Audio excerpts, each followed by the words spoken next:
Hello guys, kamdouna na adom taram luxury. Ngasi gi episode ta aini pudun luxury base aikona computer sin aganda thengnari ba problem macha sing ngasi gi video asida ina solve to janabagi tanja de lujage ai matamagan jaroi video je hojage hojidringe mangoina na mayamdang request masam tang tujage adudi kamdouna channel asi subscribe to view nakanda leribu bell icon on to view amadi video asi like to view share to view andom pambi ba khudimak comment box ta haibiro haji video se hojarage ahan bada partition khaiba gi matang je ai haijege for example my computer da lady se C drive D drive E drive haibama ahum ni lady se D da lady se 165 apun ba se 165 GB ni aduga E dana 180 ga 2 GB ni ado C gi sidi adum lehla se ada ikona ji khaidok tu se E de gi lora se partition se khaira se my computer ki right click nambiro manage se piro manage se laganda sumaina interface torani ko mas sida emaka ikona sida disk management hai sida amuk set piro E de ne ikona partition to tu se E sida right click to biro duga string volume hai je string volume jida set piro string volume jida salaganda ado sumaina interface tholani sida total size before string in MB apun ba size dani ko adagi total size the size of available string space in MB de p bane 73 GB gumba leire adagi enter the amount of space to shrink in MB havene sida ikona p dini ko MB dene p se ikona computer tamada ikoi khange 1024 KB na 1 MB sai ko 1024 MB na 1 GB sai 1024 GB na 1 TB sai ko terabyte sai ado MB da GB se MB da khaido pi doini ado ajik pi re koi 10000 MB ha se 10000 MB ha se 10 GB phang doini ba ko ado ajik yeng se string to se ajik sumai thole ngasai gi aikoina 10000 MB thamgibado 10 GB ga mana doini ko sida right click torase aduga new sample value volume sida hoina chalase aduga next sa piro siso dum next set piro sida F hani lairi se sida any adom no partition gi maming samna ka C drive D drive E drive ne leiba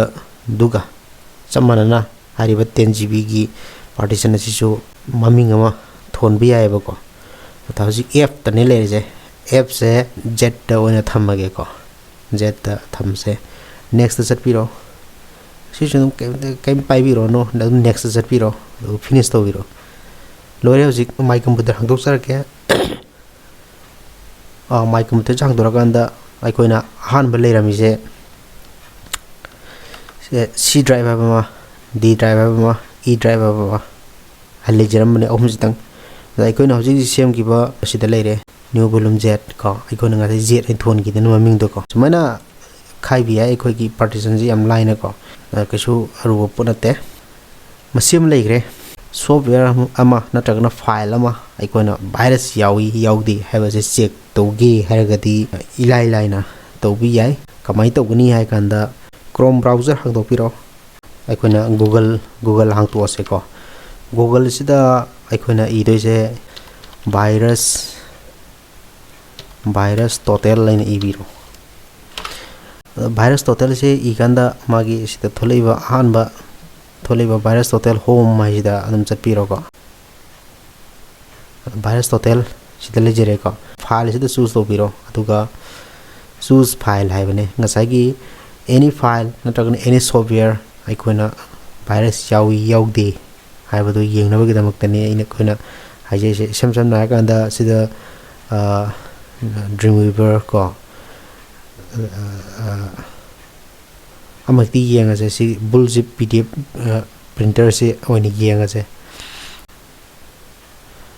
masana sumai tholani ko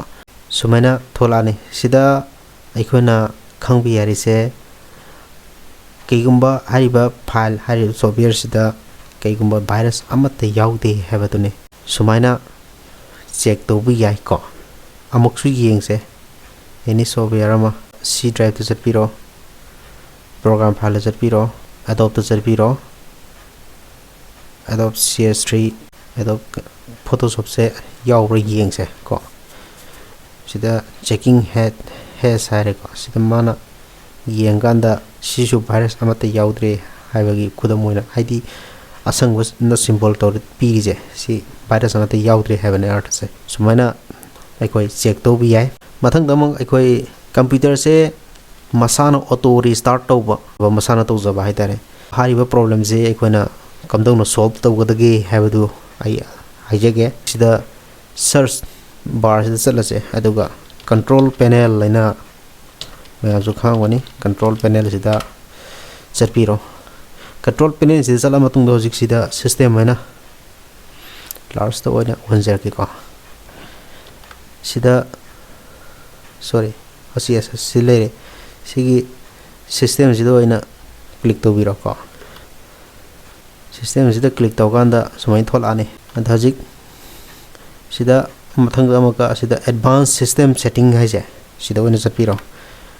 advance system setting सिदा चकांदा सिगी interface थोल आने अजि advance the लेजरेगा सिगी ख्वाइगी मखा द लेरिबा system सॉरी start up and recovery हाइबसे सिगी सेटिंग सिदा ओइना चटपिगदोबा को सिगी सेटिंग सिदा ओइना चटपिरो सिदा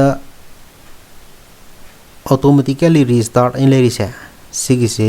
ऑफ तो बिरो सी ऑफ तो मतंदा मसागी आइखोगी प्रॉब्लम दो सॉल्व तो रनी ओके हाइबिरो सिसु ओके हाइबिरो सिमुते बिग्रो मसागी मसाना रिस्टार्ट तो जबगी प्रॉब्लम दो मा सुमाइना तो कांदो सॉल्व तो रनी थागचरी ngasi दमक्तदि यंगिरु पुनोको अमकाना इकाइ खुनो बचरी अमदि नोलुक्सरी com.tech channel asi adomna subscribe amtang tobiduna nakanda leri bell icon on to view amadi like to view share to view thank you all